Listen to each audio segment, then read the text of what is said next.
Hello, everybody. Welcome to the TRNG session. We have 3 great talks, and the first one is low-cost and precise jitter measurement method for TRNG entropy assessment, and the talk is given by Arturo Garay. Yeah, that's if it. I'm not mistaken. Yeah, the stage is yours. I think, yeah, the slide is already open. Go ahead. Thank you for the introduction. As you said, I'm going to talk about a low-cost and precise jitter measurement method for the assessment of TRNGs, of the entropy of TRNGs. Let me begin by recalling why do we need to measure jitter. So as you know, TRNGs are basic primitive of cryptographic systems that use an analog randomness source to generate the random numbers. If we, for instance, use a basic structure like ring oscillators, which are basically a chain of buffers, these structures are easy to implement in the hardware and are prone to environmental noises. These noises cause a fluctuation on the rising and falling edges at the output of the oscillator. These fluctuations are called clock jitter and can be used to generate random numbers. In the past, we used to evaluate TRNGs solely by their output. So we use their output of the TRNG, put it in a bank of statistical tests to see if the TRNG was of good quality or not. The problem with this approach is that these statistical tests could be passed for something by something that's not really random, which is why current standards like the AIS 31 in Europe demand us to evaluate the TRNG directly from the randomness source. For that, we need to create a stochastic model of the randomness source, which is basically a mathematical description of the randomness source. And based on a series of physical parameters of the randomness source, we can calculate the low entropy bound of the TRNG, which in turn serve as a metric to guarantee the good performance of the TRNG. Now, if we take the example of the elementary ring oscillator TRNG, which is depicted on your left, this TRNG uses the jitter of a couple of ring oscillators, of a pair of ring oscillators, to generate the random numbers. The stochastic model of this TRNG was proposed in 2011, and it requires a measurement of the average periods of the ring oscillators, T0 and T1, and of a coefficient, the coefficient that we call ATH, that is the equivalent thermal jitter of both of the ring oscillators. Using this stochastic model, we can calculate the low entropy bound of the TRNG, and therefore, if we can online and embeddedly measure this coefficient, we can guarantee the security of the TRNG. However, following the same logic, if we overestimate the coefficient ATH, then we can make a false claim of the security of the TRNG, therefore endangering the security of the whole system. Let me talk a little more about clock jitter. If we look at the reference edge and the following edge, we can assume that this jitter follows a normal law, which can be described by its average and a standard deviation sigma, where sigma is the jitter. If we look at further edges of the oscillators, we can see that we usually observe that clock jitter accumulates over time. This means that the variable sigma follows a function over time, which has 2 main components. One of them is thermal noise and the other is flicker noise.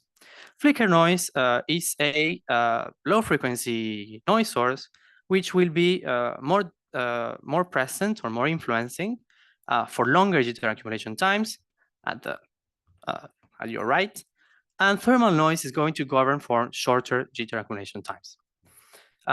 Flicker noise, however, has not been considered in the stochastic model of TRNGs as for now. This means that if we want to evaluate the TRNG, we need to measure the thermal noise coefficient, ATH, despite of the presence in the whole mix of the jitter of the component of the flicker noise, which is given by coefficient AFL. Now, if I sum up, we need random number generators in our cryptographic systems. We usually use ring oscillators and the jitter they have to generate the random numbers. Current standards demand us to embeddedly and continuously measure the physical parameters of the TRNG, in this case the jitter. But if we look at previously proposed methods of jitter measurement, they fail to be at the same time precise and easy to embed in the hardware, which is why we came here to propose such a method. The basic principle of our method is that if we add a counter to the circuit of the elementary ring oscillator Trng, which is shown on the top of the slide, we can make vary the frequency divider factor that we call k, and then define a counter interval dk. So if we count the edges of one of the oscillators during this counting interval, we will see that a certain amount of samples of the horizontal counting will vary sometimes of only one unit. This means that if we look at the set of counter values that we obtain, sometimes the variance of the set is not going to be 0. It's going to be higher than 0. This phenomenon is caused by jitter, and the idea of our method is to exploit the information given by these variance peaks to measure the jitter. For example, if we take the same circuit and we vary k, we will sometimes notice that the counting interval dk falls far away from the last edge of one of the ring oscillators. In this case, the resulting counting will be always the same. Of course, we cannot get any information on the jitter in those cases. However, if the counting interval falls at the same time, on average, as the last edge of one of the oscillators, then we will obtain two different counter values that are perfectly balanced over the whole set. We call this counter value fk, and sometimes we're going to get fk minus 1, for example. None of these cases allow us to calculate the jitter because none of them give us any information on the width of the Gaussian, which is, in terms, the jitter. Now, there are two unbalanced cases that give us information on the width of the Gaussian. So, for example, if the counting interval dk falls immediately after, or in the vicinity, but after the last edge of the ring oscillator, we will call the corresponding frequency divider factor k as ka for after. And in those cases, the average distance between the last edge and the end of the counter interval will be called rka, and the obtained counter values will be called fka and fk minus 1. The counter value fk will appear more often. We can identify another similar case where the last edge of the oscillator will fall just before the counting interval will fall just before the last edge of the oscillator, and in that case we'll call the frequency divider factor as kb for before. The idea is to use these two unbalanced cases to calculate the jitter, and for that we can notice that we can approximate the shadow surfaces in the figure by a proportion mk over n, where n is the number of counter values that we obtain, and where m is the proportion of each of the different counter values in that set. Okay, so to sum up, if we implement this circuit, then we can vary the frequency divider factor k by acquiring n samples of the counting each time. Then we can identify two frequency divider factors, ka and kb. For those cases, we can register the corresponding frequency divider factor k, the fk, which is the counter value, and mk, which is the proportion of different counter values in the set.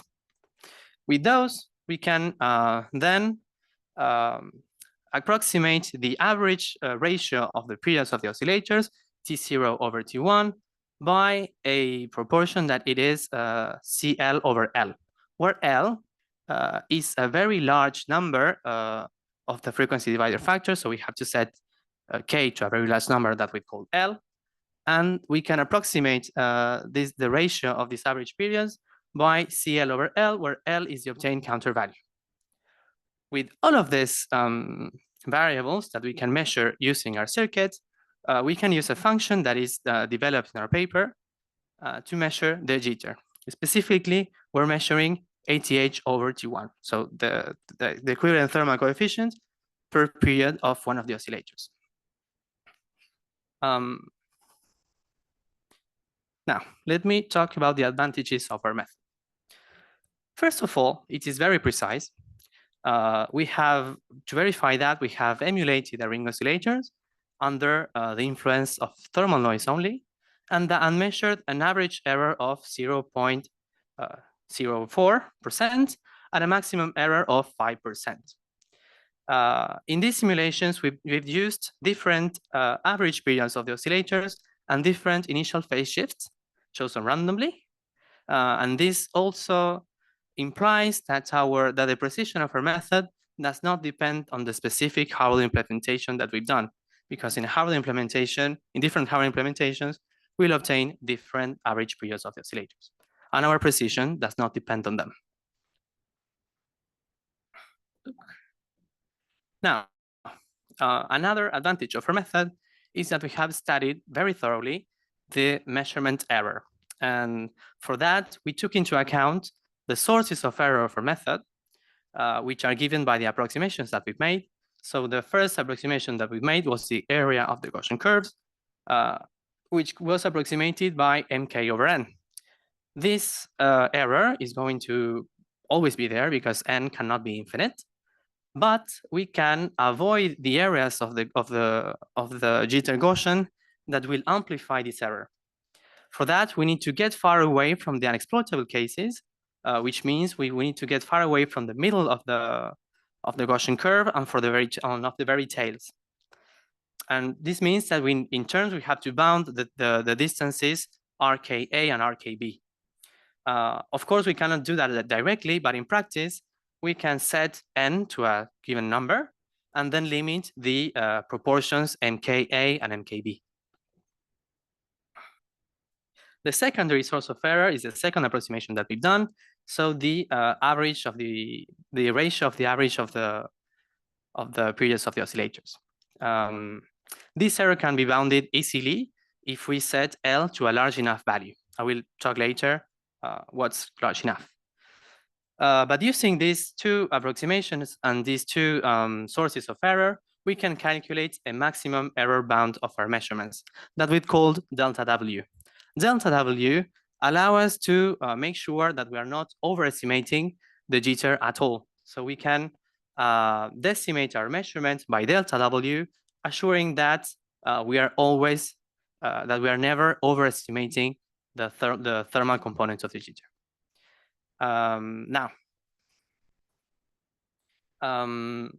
For example, if we take n equal to 4096, L to 65,535, and a distance kb of less than 16, we can guarantee that delta W is going to be less than 12.3%.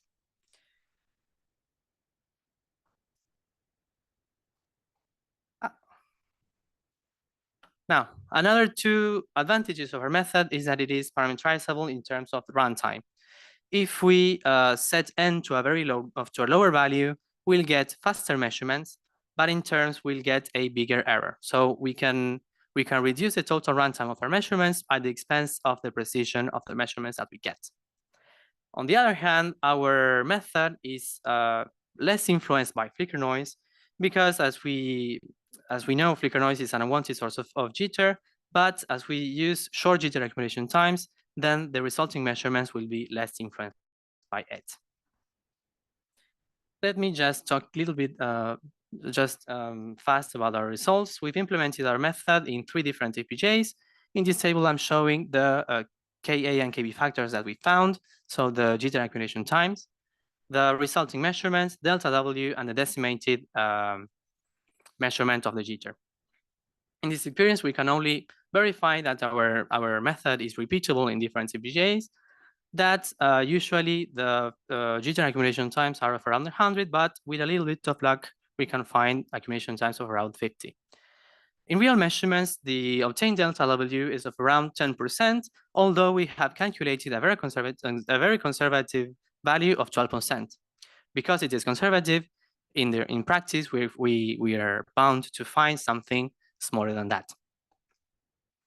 Now, we've compared our method considering other jitter measurement methods that were previously published. We have done this comparison in the same FPGA, in a Cyclone 5 FPGA, under the same conditions and for the same couple of ring oscillators.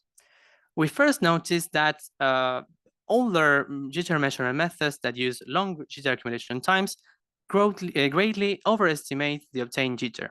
However, if we zoom in to the newer jitter measurement methods that use short jitter accumulation times, we notice that our method yields comparable results.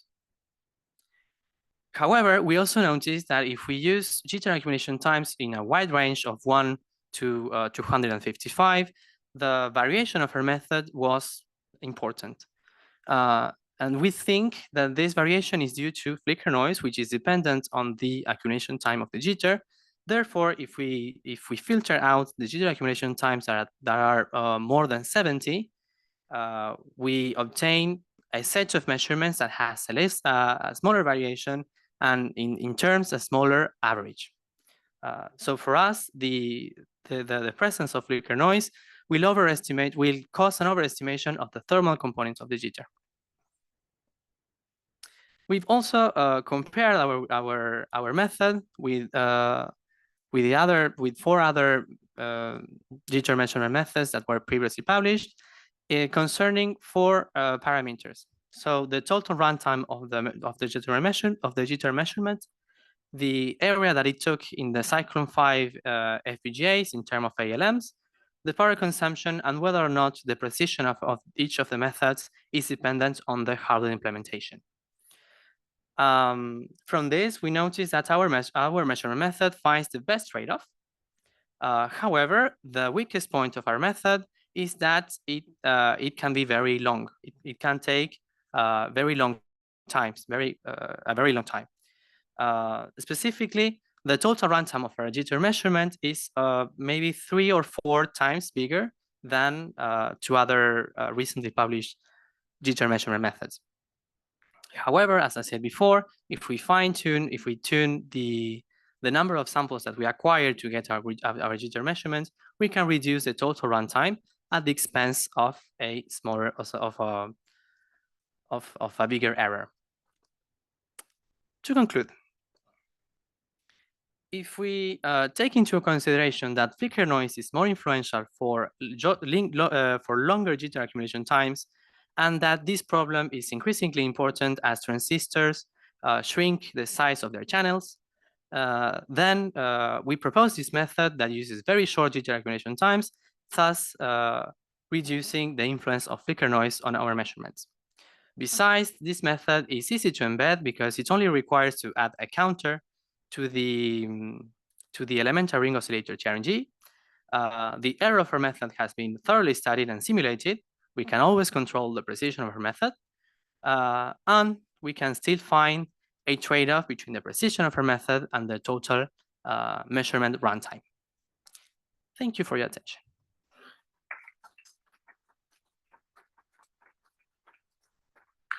Thank you. We have time for a couple of questions. Is there any? Okay. I have a fundamental question, which might be not directly relevant to your contribution in the paper. If I'm not mistaken, you used clock jitter, I mean the source of the clock, which is jitterful, either can be ring oscillator or any other source, which is jitterful. And then you use it for the TRNG. And of course, you have some other contribution compared to the state of the art. The question for me is a bit at the offensive side. Can you or can someone externally try to make the clock, which is generated internally, can try to make it actually jitterless?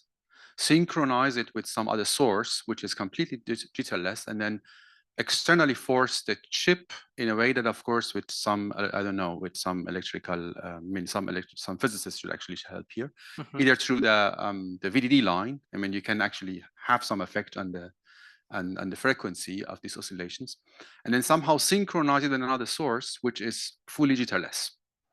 Yes, technically you could do it, but the standards take that into account.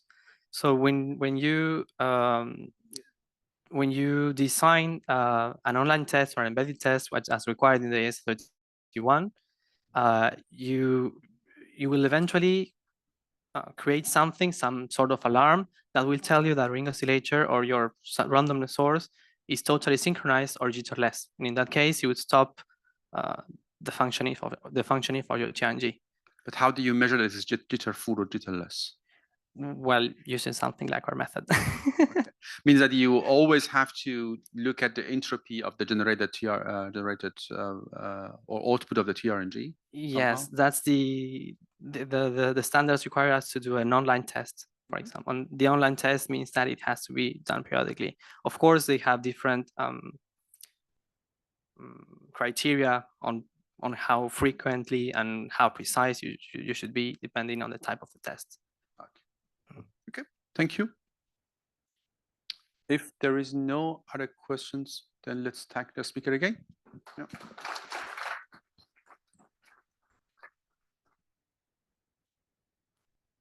Okay, by moving to the next talk, we have a talk titled on tape paper titled Impact of the Flicker Noise on the Ring Oscillator-based TRNG.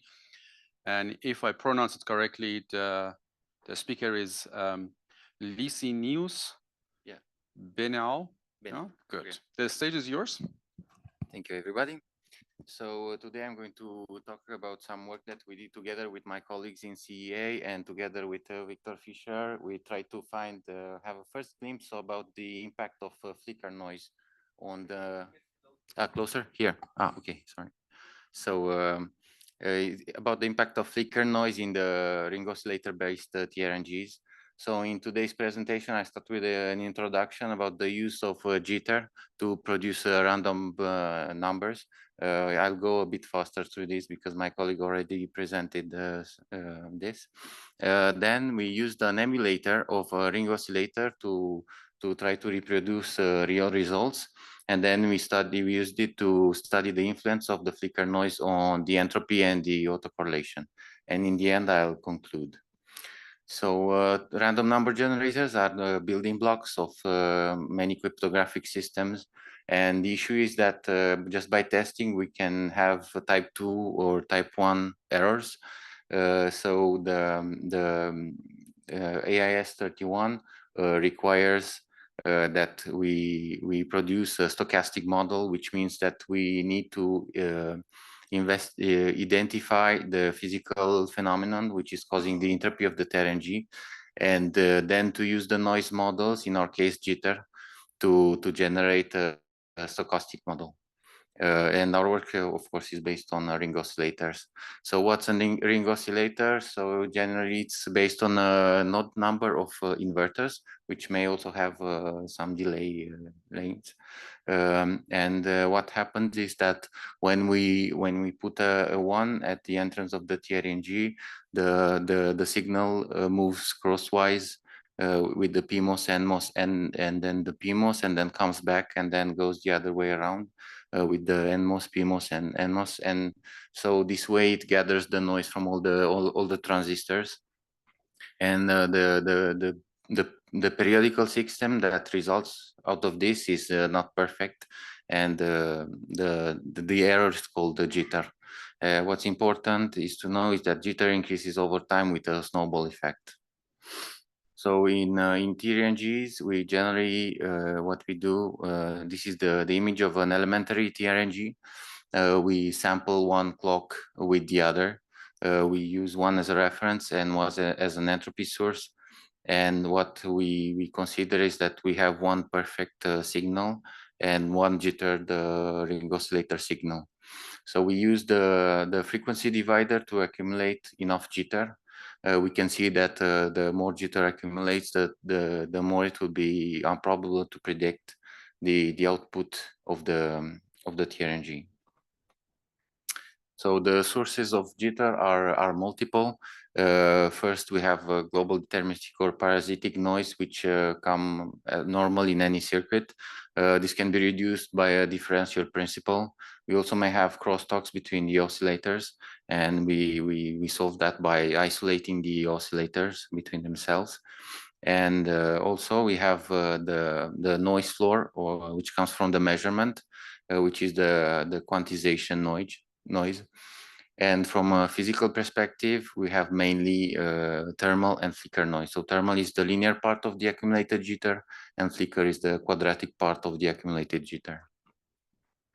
So where do they come from? So the thermal noise, as the model of Nyquist from 1928, it comes from the resistance of the channel transistor channel, and it's very good because it's random and not at all correlated.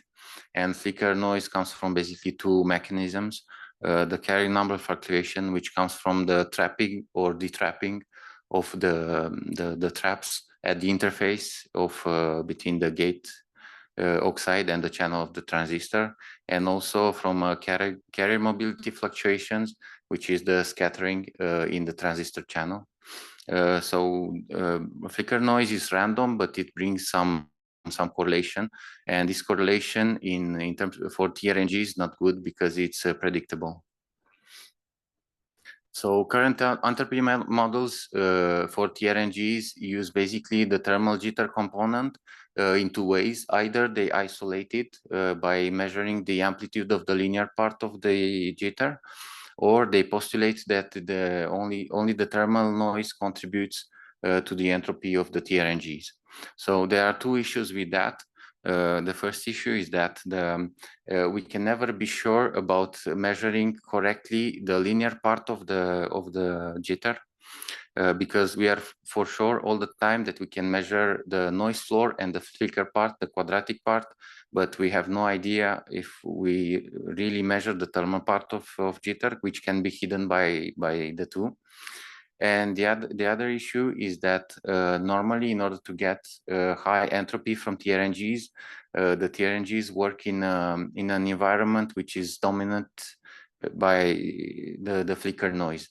So we have a small part of thermal noise which we use to generate entropy and to guarantee the entropy, but there's a hugely greater part of flicker noise. So in order to solve this issue, we try to first have a first glimpse about the solution, about the influence of flicker noise. So we try to do a very simple emulator. So the problem by simulating a ring oscillator signal is that if you use conventional simulator tools, which are used generally in simulation, it can take almost a week to simulate 1 million periods of a ring oscillator, which is really, really long. So we try to simplify that in a good way so that it can be used faster for TRNGs.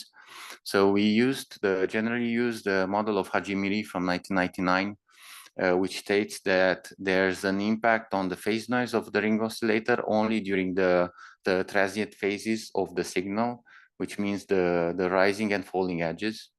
And he defines what's called a susceptibility of a signal to be influenced by noise.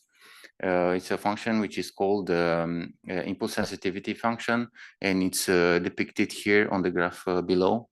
It's greater during the rising and falling edges of the signal, and it's zero besides that. So the absolute phase is calculated as a cumulative sum between this function gamma ISF and the noise.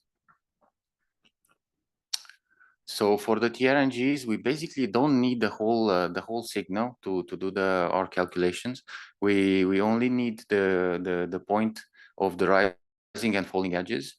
So we can reduce the ISF function to a single point. Therefore, the time deviation here has a component of noise, which can be divided into a thermal and flicker component. And then the amplitudes of the curves can be all gathered in a single term. And therefore, we can have a term for thermal noise, which is composed of an amplitude term and a generic noise term, and another term for flicker noise, which is composed of an amplitude term and again a generic thermal flicker noise. So we used Python library, which is color nose, because it gave us great results with this, and it's easy to use. It's it's available as an artifact, but also elsewhere. So in this way, it's very easy to determine the time series which of the ring oscillator by using the formula which is below. So we validated this formula into two different ways. First, on a 28 nanometer FDSY ring oscillator with 101 elements and 500 megahertz as nominal frequency. So we traced the orange curve. No, sorry, the blue curve is the measured curve of accumulated jitter, and we extracted the linear and the quadratic coefficients, and we used the formula which is above the graph to produce the time series in Python. And we see that especially for flicker and thermal noise, the fit is really good. And we also did the same thing for FPGA, using this time a counter method instead of a time series, and the curve fitted again. The most important is to emulate the behavior of the TRNG. So as I've previously stated, we transferred the phase noise onto one of the ring oscillator. This is just a referential change. Let's say it's a normal trick in physics. So we have one ring which we consider perfect, but is not perfect, and we transfer the jitter onto the other one. And if the duty cycle is 50%, the output bit is very easy to obtain by taking the closest integer to the absolute jitter of the ring 0 divided by the period of the ring 1 modulo 1. And here below you have the more detailed formula. It might seem a complicated formula, but when we code that into Python, it's only five lines of code. So the code which we use to obtain the results of the paper can be found as an artifact, but we also have an open TRNG open source platform, which is going to be launched in November during the European Cyber Week.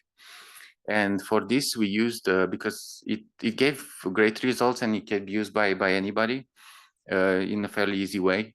We use the color noise library, which is based on an astrophysics paper, in which for each frequency of the spectrum, we can generate random sequences, and the amplitude is proportional to the desired spectrum that we want. So by using this emulator, we try to see the influence of flicker noise on the entropy and especially the autocorrelation. So we generated time series corresponding to ring oscillators in the way that I presented before, and we traced the autocorrelation of those time series, and it is the graph that you see above. And as expected, the more we increased the flicker noise amplitude, the more the time series got correlated, and also the correlation lasts in time, which is normal and as expected from the results that are in the literature. But however, when you use those time series as a TRNG, we saw that the more we increased the flicker, the more the autocorrelation decreased, which was unexpected. So our first hypothesis was that maybe the sampling of one ring oscillator with another might reduce the autocorrelation induced, which is induced by the flicker noise. And this is what we tested first. So if we make the assumption that the sampling limits the autocorrelation, which is induced by the flicker noise, that means that if we increase the period of the sampling oscillator, the autocorrelation also increases. So this is exactly what we obtained. We changed the period of the sampling oscillator, and the autocorrelation also increased. So indeed, we arrived at the conclusion that the sampling indeed limits the autocorrelation by setting a lower bound of frequency. And next, we studied the depth of the autocorrelation function which means that how much it takes so that the bit series is not correlated anymore. We try to see this in a graphical manner. So when we see you can see in the first graph the representation of the absolute jitter, and you see domains of 0 and 1s, which correspond to the output at each time that would be out of the TRNG. So if we have a phase perspective, we have the knowledge of the phase, we can determine the output bit at any time. However, if we from a bit perspective, when we look the output of bits, wherever we have a transition between 0 and 1, we cannot know whether this transition comes as a reduction or an increase of absolute jitter. So here in the graph you have maybe hopefully you see it. Transition 1 and 2 are equivalent, so it's from 0 to 1, but one comes as a result as a reduction of absolute jitter, and the other as an increase. So for each transition, we have a reset of the perceived phase and the removal of the memory effect, just because the fact we cannot know when the bit changes if it's a reduction or an increase of absolute jitter. And the deviation between the domains is given by the variance or the Allen variance. So therefore, the depth of the autocorrelation, it's the time it takes for the absolute jitter to pass from one domain to another. And therefore, whenever the variance or the Allen variance is equal to half of the period squared, which means that the autocorrelation becomes null. We tried this with different periods corresponding to different sampling times, and we indeed observed that the autocorrelation is limited by the Allen variance. We also studied, this is a very preliminary study, we wanted to see in a very simple way the effect of the flicker noise on entropy. So the entropy here is calculated very simply, entropy rate over the 8 bits for different amplitudes of flicker noise. So the curve in orange, it's standard quantities of flicker noise which come from our 28 nanometer FDSOI ring oscillator. And the other curves are, the red one is for 10 times the amount of flicker of that, and the violet one is for 100 times the flicker amplitude of that. And the green curve is a curve with no flicker. We can see that the green curve perfectly fits the curve which comes from the model which is currently used to determine the entropy of TRNGs, which doesn't take into consideration flicker noise, only the terminal component of jitter. So which proves a bit our approach.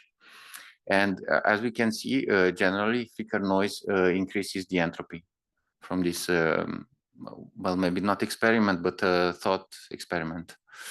And there are implications of the output. So we used a threshold, a desired entropy of 0.997 as the old AIS 31. And also on the graph above, you can see the points where the autocorrelation becomes null. And so therefore we used those points as the working points of the TRNGs for the different flicker noise amplitudes. And because the autocorrelation is 0, and also the entropy in all cases is above 0.997. So using those 4 points that you can see in the graph above, we calculated the output, and we observed that there's a gain in the output by a factor of almost 4 if we integrate flicker noise into as a legitimate noise source. There's a caution to be taken. So there's indeed a 4x increase in the output by using flicker noise, but it should be also considered that the mix of noise is obtained for 99.98% flicker noise and 0.02% of thermal noise. So a lot of flicker noise, 5,000 times more flicker noise only gets us 4x in terms of output. So in conclusion, we try to have a first glimpse about the influence of flicker noise on the TRNGs based on ring oscillators. For that, we used a simple Python-based emulator, which we published and which can be used as a toolbox by any developer which might like to have a go at it. And it enabled us to reproduce and to modify the parameters of real structures. On the influence of flicker noise and on the behavior of the TRNG. So flicker noise might be considered in specific conditions a legitimate noise source, because after some point the output is not autocorrelated due to it. And also this opens, more importantly, the perspective to create a new stochastic model, which includes also flicker noise as a noise source. So we, in terms of perspectives, we are trying to work on the emulator to study other configurable conditions such as drift, aging, duty cycle, and also other TRNG structures. And in terms of noise sources, we try to develop a new stochastic model which integrates many noise sources which are more adapted to newer nodes, such as also RTN, flicker, and other noise sources. So thank you for your attention, and wow, 0-0. Thank you.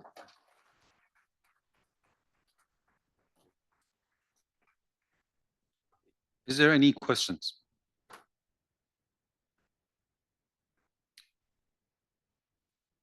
So thank you for a great presentation, by the way. So my question is, have you done any like spice simulation for the modeling, or is mostly based on silicon measurements? Or the spice simulation, I haven't done spice simulations now, because they take too long to be done. Oh, okay. And I just wanted to have a glimpse at the solution. I didn't want to, I mean, I just wanted to see the influence of flicker noise without thinking too much about the parameters such as the length of the transistor, the number of nodes. I just wanted to see what it does in a very simple manner. I didn't think about the fabrication parameters that much. Okay, thank you. Okay. Any other questions? Okay. Can you please go to one of the first slides that you had when you showed the motivation? Well, here. Yeah, then say that the issue is a statistical tests do not detect type 1 and type 2 errors. Yeah. I mean, can you shortly say what are these errors actually? Sorry. So type 1 and type 2 errors are that we pass TRNG which is not good, or we do not pass the TRNG which is good. You mean it's a kind of a false positive and false negative? Yeah, false positive and false negative. Okay, and then just shortly, I mean, of course, I mean, you explained it, but I missed it. Yeah. How can your scheme or your method or help in this problem and solving this issue? Because we measure the underlying phenomenon which generate the entropy. So we don't just take the bits that come outside. Okay. There can be I put here some sources of jitter, and the first one are parasitic, deterministic. There are many noise sources in the circuit. Okay. And we basically have to construct the model based on on only the physical part, but not on the others. Then you reduce both. You reduce actually the false positives and also false negatives. The what? Sorry. You actually help in both types of the errors. Yeah. I mean, you increase, let's say, the reliability of the system here to issue not false positive and not false negatives. Yes. Okay. Yes, because we basically the model is based on not a physical phenomenon which underlies the variance which generally characterizes jitter might be increased by other deterministic components, such as it's a double Dirac where you have 2 Diracs, which will increase the variance, and it might appear that we have a greater entropy when we look at the bits, but in fact is not. Good. Thank you so much. If there is no other questions, then let's thank the speaker again.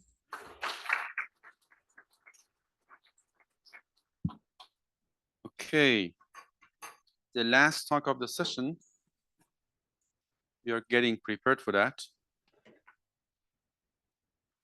It's titled Trng entropy model in the presence of Flicker FM noise. Should be actually related to the previous talk as well. I mean, it deals with the Flicker, I guess.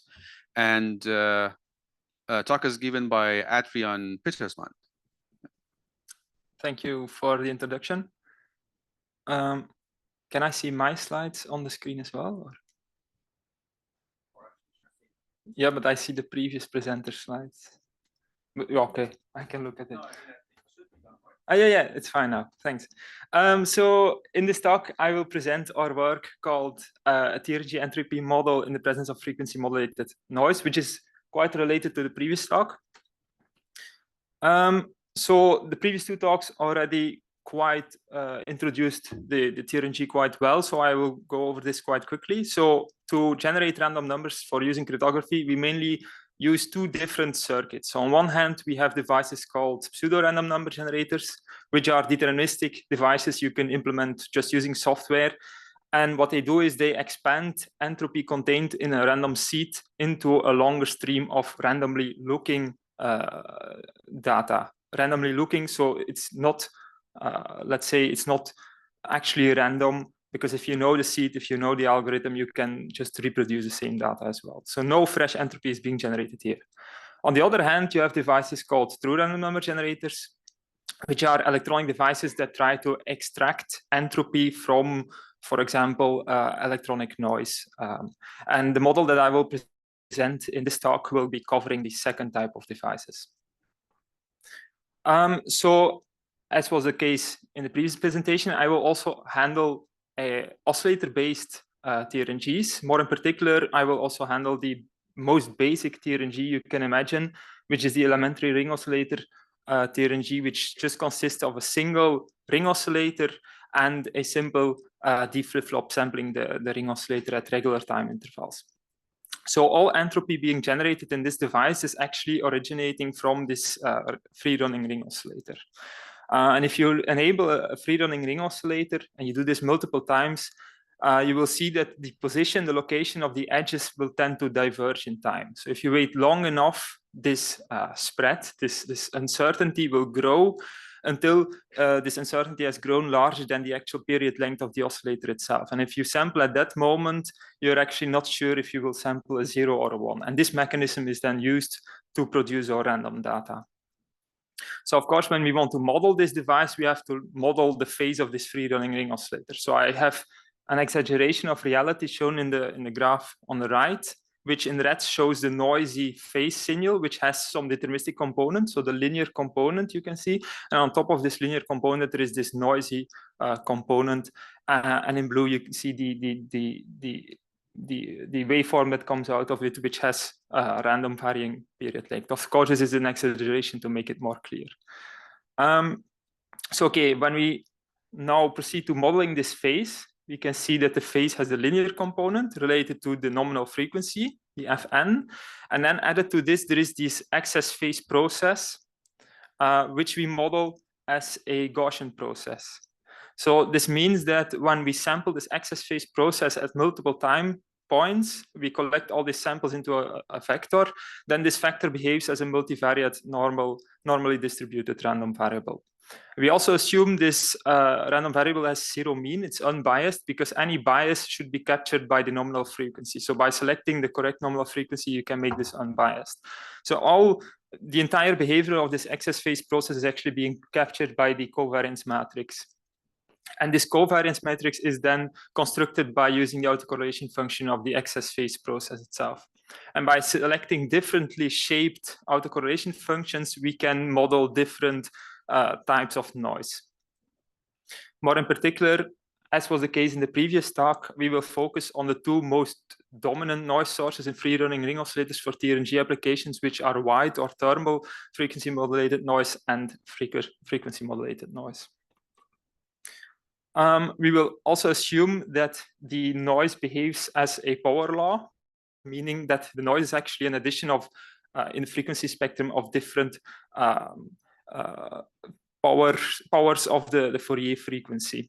And so by selecting different exponents, we can model different noise types. So in this case, only two exponents are considered, but other noise colors can be examined as well by selecting different alpha values. Additionally, we assume that the excess phase, that the different noise types add up additively to produce the final excess phase value. So, okay, so from this power law model, we construct the autocorrelation function. So for white noise, we observe that the variance of this excess phase process increases linearly with time. This is quite well known already. This model has been used for almost a decade in TRNG models, so this is nothing new. Secondly, when we determine the autocorrelation function for frequency modulated noise, we observe that the variance now increases quadratically. So this is maybe this is more looked into in the previous few years, and this means that actually the variance of the flicker frequency modulated noise increases faster than white noise, and this is visualized in the following graph. So in red we have an excess phase signal which is influenced by flicker noise, while in blue is the one that is influenced by white or thermal noise.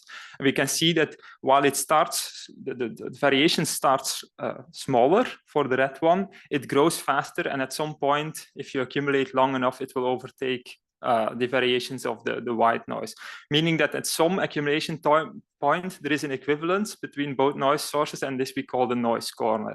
So below the noise corner, white frequency modulated noise is dominating, above the noise corner, flicker frequency modulated noise is dominating. Okay, so now we have this model, this Gaussian process model for the free running ring oscillator. Now we implement this into a full TRNG example. So now we also have to look at how did the probability distribution of the phase of your ring oscillator influence the probability distribution of the output bits. And because this is such a simple TRNG, the operation of calculating the bits from the phase is also quite straightforward. And at the end, it's just a modulo operation. So from the probability distribution of the phase, we were able to construct the probability mass function of the output bits. And when considering multiple phase values at different times, we could construct a joint probability mass function of multiple bits outputted by the TRNG. Okay, so as standards mandate, you should not just look at the properties of one single bit, but you should also look at the properties of a bit, given you have some knowledge of previous TRNG states. So that's why we divide the samples of interest into two sets in our work. One set is called the observed data. This is the data that is assumed known by someone interested in analyzing the TRNG. And on the other hand, we have the set of unobserved data. And of course, our goal was to calculate the entropy of the unobserved data, given we have already observed the observed data. The observed data can include either phase information. So we imagine that someone is able to very accurately measure the precise phase of the oscillator. This might be unrealistic. So therefore, we also consider just observing the output bits. Of course, this gives you less information than, because from the phase you can always derive the bits, but the other way around is more difficult. For the unobserved data, we only take the excess phase, because from the properties of the phase, we can immediately determine the properties of the output bits. So to give an example of the capabilities of our model, let's assume we have a TRNG that just generates two samples in a row. So the graphs on left show you the distribution of the first sample. So the horizontal axis gives you the distribution for the white excess phase, while on the vertical axis gives you the distribution of the flicker excess phase. And then the graph itself shows you the joint probability distribution. As we have this Gaussian process model, we assume that both white and flicker phases are joint normally distributed. So that's why we have these concentric circles. But we now look at the distribution given we have the knowledge that the first bit was actually a 1. So therefore, certain regions of the sum of the white and the flicker noise now have probability 0 because they correspond to the output bit equaling 0. Now, when we look at the second sample, in between the first and the second sample, there is some time for the Trng for the phase to diverge. So therefore, the distribution has become a bit more spread out, but still the band of lower probability is still visible in the second distribution as well. When we then look at the sum of the flicker and the white phase, because that's at the end the thing that determines the properties of the bits, we have the blue curve shown in this graph. So we can clearly see the bimodal shape, which corresponds, so the lower end of the probability distribution function corresponds to the previous bit equaling 0, which we know didn't happen. You can compare this to the unconditioned distribution given in red, which was the distribution if you would not have the information that the first bit equaled 1.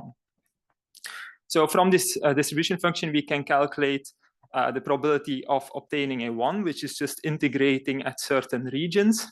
And by chance, I would say, we can see that in this case, we obtain a quite balanced situation of almost 50% chance of obtaining a 1 when we have information that the previous bit was also 1. This is, let's say, by chance, because you could just as well shift the blue curve a bit to make the probability of observing a 1 way bigger.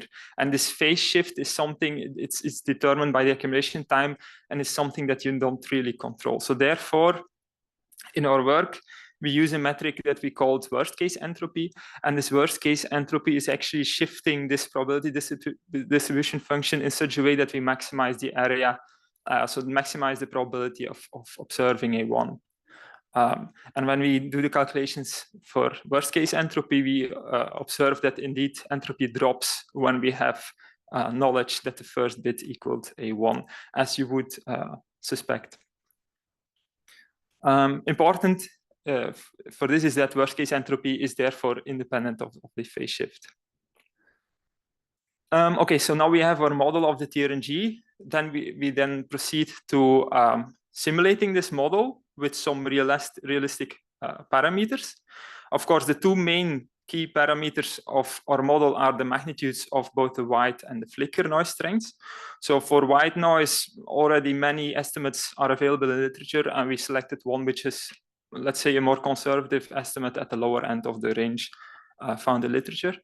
For flicker noise, on the other hand, not many estimates are available. And even the ones that are available actually span quite a large range. So we therefore selected three different magnitudes corresponding to the lower, the higher end, and somewhere in between. And we proceeded with these three magnitudes in our simulations. Of course, each combination of white and flicker noise will obtain you a noise corner, so the accumulation time where you have equivalence between white and flicker noise. Below, white noise dominates, and above, flicker noise dominates. We then selected our sampling speed for the Trng based on this noise corner. So we sampled at either 25% of the noise corner, so white noise dominates, 100% of the noise corner, which means both noise sources have equal magnitude, and 400% of the noise corner, which means flicker noise dominates. So this in total gave us 9 different configurations in our simulations. We then proceeded to entropy estimation given knowledge of the Trng state. We considered 3 different scenarios of knowledge. The first one was that we already have knowledge of the previous phase values. As I said, this is the most, let's say, unrealistic scenario, but also the one where you gain as much, the most information as possible. So we considered someone knowing p previous phase values for p ranging from 0 to 5. P equaling 0 means that you don't have any phase information, so you actually compute unconditioned distributions. A second scenario, we only considered knowing the previous p value, but here we also swept the accumulation time and also looked at different bit numbers, so different time between the sampling and the reset of the oscillator itself. For the final and third scenario, we considered not knowing the phase value, but only knowing the output bit value itself, which of course gives you less information than knowing the phase value. So to go over the results of these scenarios, so scenario 1, you know the p previous phase values. So I have 3 graphs shown on the slide, which correspond to the low, the mid, and the high frequency magnitude estimate. On horizontal axis, you see the number of previous p phase values that you know, ranging from 0 to 5. The top graph shows you the worst case entropy, and the bottom one gives you the standard deviation of the noise of the excess phase, both for flicker and white noise separately, to see their contributions to the overall Trng entropy. The different colors correspond to the accumulation time ranging from 25% of noise corner to 400% of noise corner.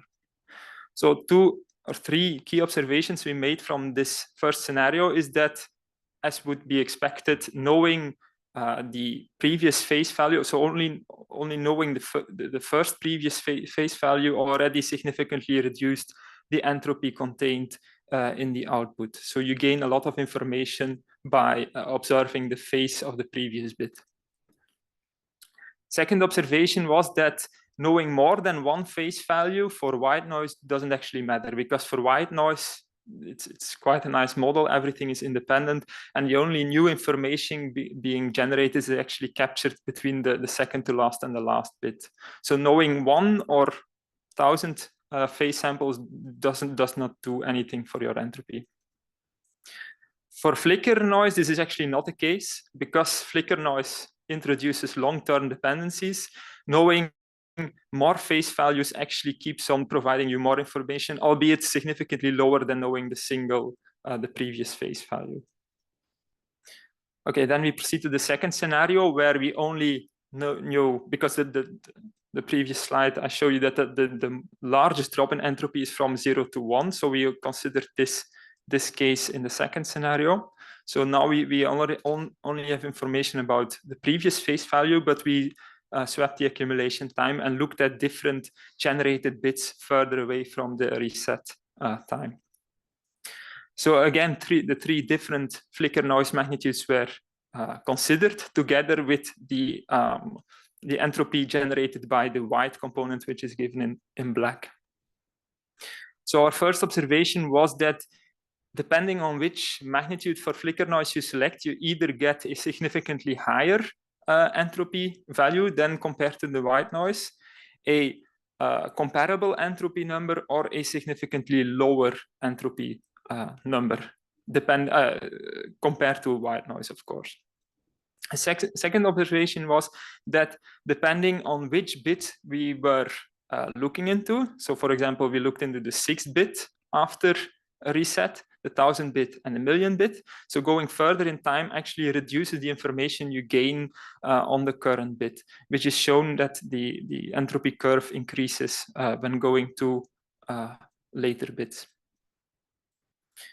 Then the third and final scenario we looked into in this work was the knowledge of not the phase values, but the bit values. This is probably a more realistic scenario, I would say.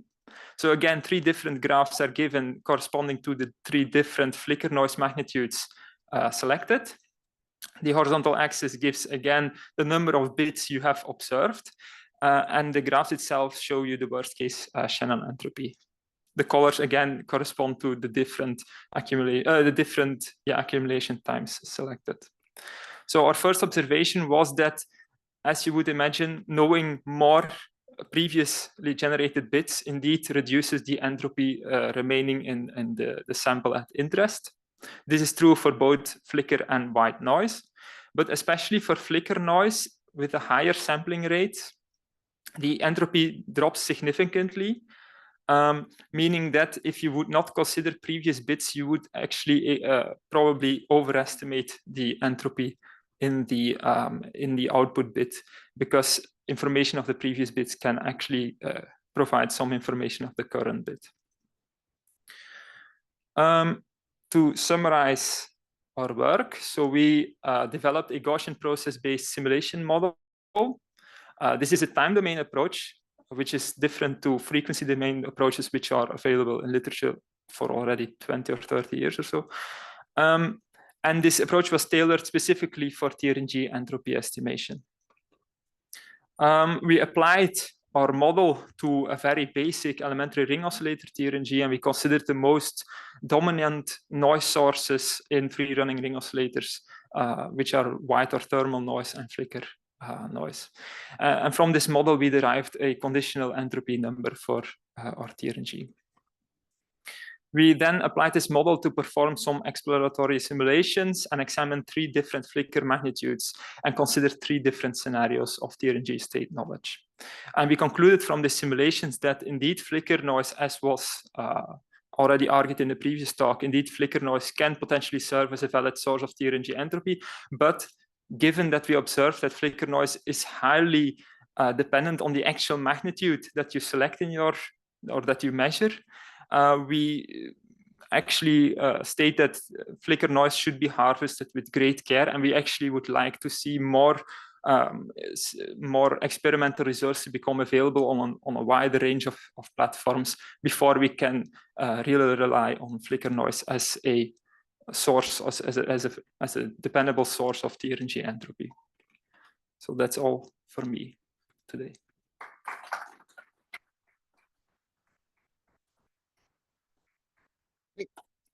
Any questions from the previous speakers? That they are more expert, I mean, compared to myself in the area. Okay, just a short question here I have. You have seen the previous talk, I mean, effect of Flickr, and then they had a scheme to estimate the entropy, right? And you have also, I mean, the title of your talk is, I mean, the paper is also entropy estimation somehow, in the presence of Flickr noise, and particularly you look at the FM noise.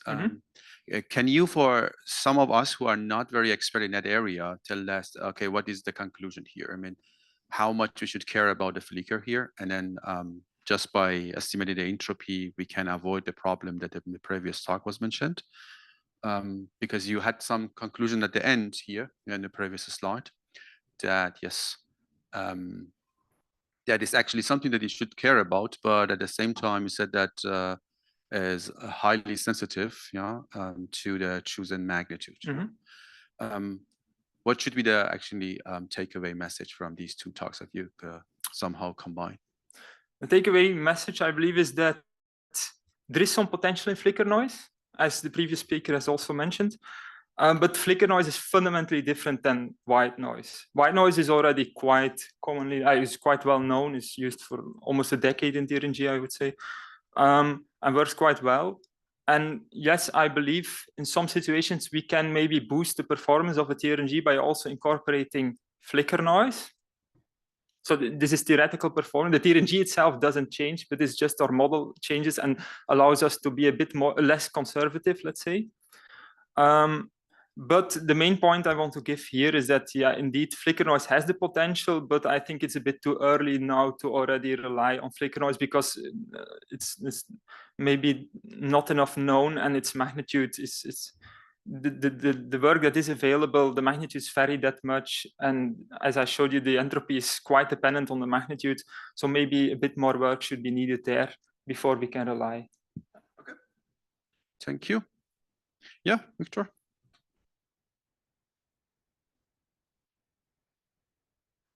Thank you for the great presentation, great talk. I would like to know if you have some idea of what is the tendency with the flicker noise in latest technologies, and if you have some idea about the possibilities how to measure proportion of the white noise and flicker noise, because it's essential in your evaluation. And as you know, in embedded tests, if the entropy is based also on the flicker noise, we should be able to estimate the size of both noises. Thank you. Yes, indeed. So first of all, I'm not a technology expert. So my limited knowledge tells me that flicker noise has a tendency to increase for smaller technology nodes, but the exact physical, I think the previous speaker explained it a bit better than me, but the exact physical details I also don't know. But people tell me that flicker noise has a tendency to increase, so it becomes more important in smaller technologies. I believe it is possible to measure, so this then relates to the first talk of this session, to measure the ratio of flicker and white noise, because if you measure out the phase variance of a ring oscillator, let's say, for different accumulation times, you will get this graph that first shows the linear behavior in log-log plot and then the quadratic behavior. And when fitting this graph, you can clearly distinguish region of white noise dominating and flicker noise dominating. And I think it's possible to use the principles shown in the first talk of this session to also measure the magnitude of flicker noise as well. And actually, that has been done already in some other publications as well. Okay, go on. Yeah, so we could perhaps this. I'm not from technology neither, so Licinius is the best person to ask him. But I have some model of the flicker noise and white noise, which uses flies. So I can later explain you. Yes, I'm interested in that. Okay, thank you so much. Let's thank all the speakers of the session.